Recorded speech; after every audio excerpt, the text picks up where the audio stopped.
Kami turun lapangan. Dengan rombongannya, komandan operasi, kami siap eksekusi.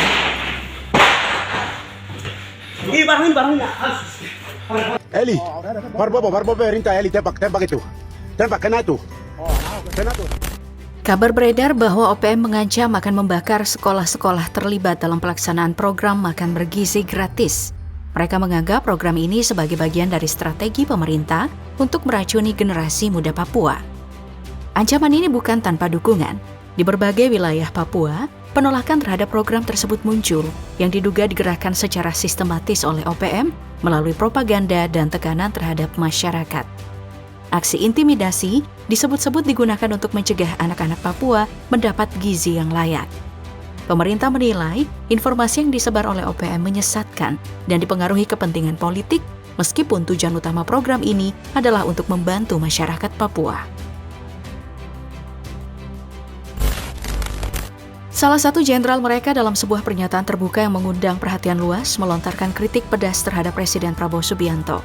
Dengan sikap tegas dan percaya diri, ia mempertanyakan arah visi dan misi kepemimpinan Prabowo, bahkan menuding sang presiden sebagai sosok yang bertanggung jawab atas rusaknya tatanan kehidupan masyarakat.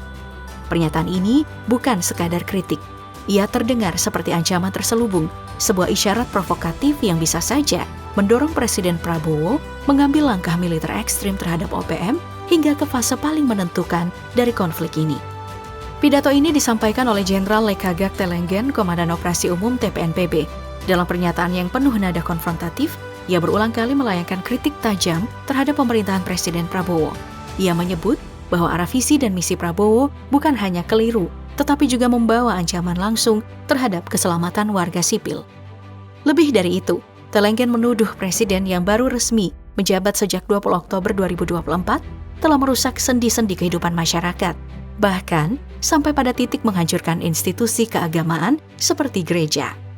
Kini yang menjadi pertanyaan besar adalah, dari mana sebenarnya datangnya klaim sepihak yang begitu provokatif ini? Lekagak menjelaskan bahwa pernyataannya tidak muncul begitu saja. Ia menyebut dasar dari sikap kerasnya adalah perintah langsung dari Presiden Prabowo yang ia anggap sebagai bentuk agresi militer terhadap OPM. Menurutnya, pada tanggal 26 Desember, Presiden memerintahkan TNI untuk melancarkan operasi militer di wilayah Sinak.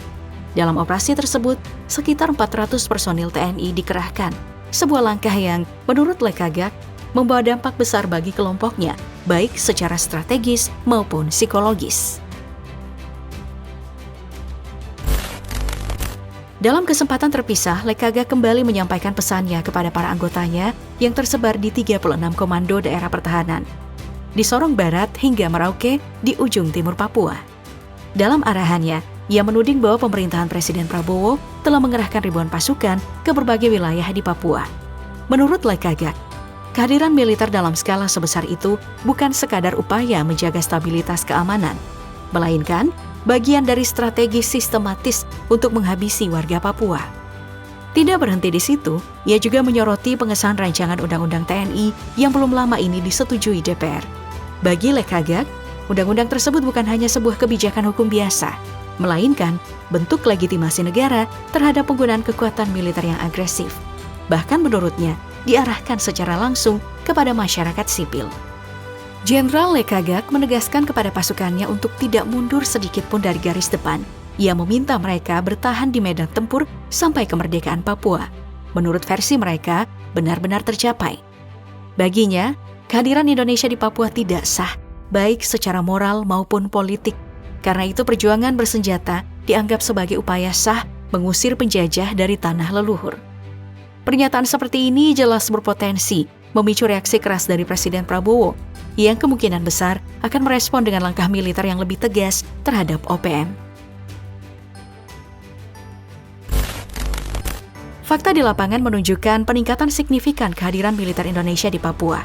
Pada 5 Februari 2025, Presiden Prabowo memerintahkan pengerahan 450 personil TNI dan 8 helikopter tempur. Operasi ini menyasar wilayah pegunungan di distrik Pogoma dan Sinak Barat. Di sana, pasukan TNI terlibat baku tembak dengan kelompok bersenjata TPNPB OPM. Serangan ini diyakini bagian dari strategi untuk mempersempit pergerakan dan melemahkan OPM di Papua. Upaya pemerintah terus berlanjut. pada 13 Maret 2025, konfrontasi terbuka pecah lagi. Kali ini antara TNI dan milisi OPM.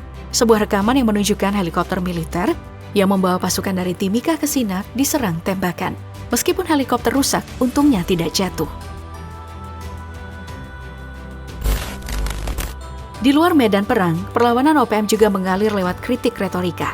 Mereka menyerang salah satu program unggulan Presiden Prabowo, yaitu makan bergizi gratis, yang kini mulai direalisasikan sebagai bagian dari janji kampanye. Juru bicara OPM Sebi Sambo menanggapi program tersebut dengan tegas. Ia menyebut bahwa program ini tidak relevan untuk Papua, karena masyarakat setempat sudah memiliki sumber pangan alam yang lebih sesuai dengan budaya dan kebutuhan mereka.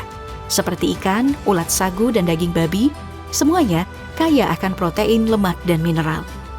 Sebi kemudian mengusulkan agar dana program tersebut dialihkan menjadi bantuan tunai langsung untuk orang tua murid, agar penggunaannya lebih fleksibel. Jika tidak, ia menyarankan agar dana tersebut disalurkan ke sektor pendidikan. Namun karena kritik ini tak mendapat respon dari pemerintah, OPM meningkatkan tekanan dengan aksi yang lebih agresif. Kontroversi program makan bergizi belum reda. OPM kembali menjadi sorotan setelah melakukan aksi kekerasan brutal. Sedikitnya 16 pendulang emas tewas setelah diserang oleh kelompok bersenjata OPM di Kabupaten Yahukimo, Papua Pegunungan. Insiden ini memunculkan pertanyaan besar. Mengapa warga sipil yang bekerja sebagai pendulang emas menjadi sasaran? Juru bicara OPM Sebi Sambo akhirnya memberikan penjelasan. Ia beralasan bahwa pendulang emas tersebut dianggap sebagai pencuri dan aktivitas mereka merusak hutan serta ekosistem Papua. Karena itu OPM merasa sah untuk melakukan serangan meskipun mendapat kecaman luas. Lebih jauh, Sebi mengklaim bahwa pendulang emas itu mendapat dukungan dari aparat militer dan kepolisian Indonesia. Beberapa di antaranya bahkan disebut-sebut sebagai personil TNI yang menyamar sebagai penambang. Sebi juga menuduh mereka terlibat dalam pengintaian terhadap markas OPM menggunakan drone dan membawa senjata api, yang semakin memperkuat dugaan bahwa mereka bukan warga sipil biasa. Ia bahkan menyebut bahwa kelompoknya pernah menyita pistol dari salah satu pendulang emas pada tahun 2019. Banyak yang bertanya-tanya, bagaimana TPNPB OPM masih mampu melawan militer Indonesia meski sumber daya mereka terbatas. Secara logika, sulit membayangkan kelompok separatis ini bertahan tanpa dukungan logistik militer dari luar. Ternyata, OPM diduga mendapat dukungan dari pihak asing. Salah satu bentuk bantuan paling mencolok adalah akses internet satelit. Laporan menyebutkan, internet ini digunakan untuk komunikasi antara anggota OPM di medan konflik dan menyebarkan propaganda. Akses ini memberi OPM keunggulan dalam koordinasi antar pasukan yang tersebar di 36 wilayah Komando Daerah Pertahanan. Juru bicara OPM juga mengklaim mereka memiliki badan intelijen sendiri, Papua Intelligence Service atau PIS, yang semakin efektif dengan adanya internet satelit. Namun pertanyaan besar tetap, siapa yang memasok teknologi ini? Hingga kini belum ada bukti konkret yang mengonfirmasi negara mana yang memberi dukungan langsung. Namun, beberapa rumor mengaitkan Australia sebagai pihak yang menyuplai teknologi dan logistik, mengingat hubungan kompleks antara kedua negara. Selain itu, Amerika Serikat juga sering disebut-sebut terlibat dengan latar belakang perusahaan tambak Freeport di Papua. Dugaan berkembang bahwa Amerika Serikat memiliki kepentingan strategis di Papua, dan beberapa spekulasi menyebutkan mereka tidak hanya memasok senjata, tetapi juga memberikan pelatihan militer untuk OPM.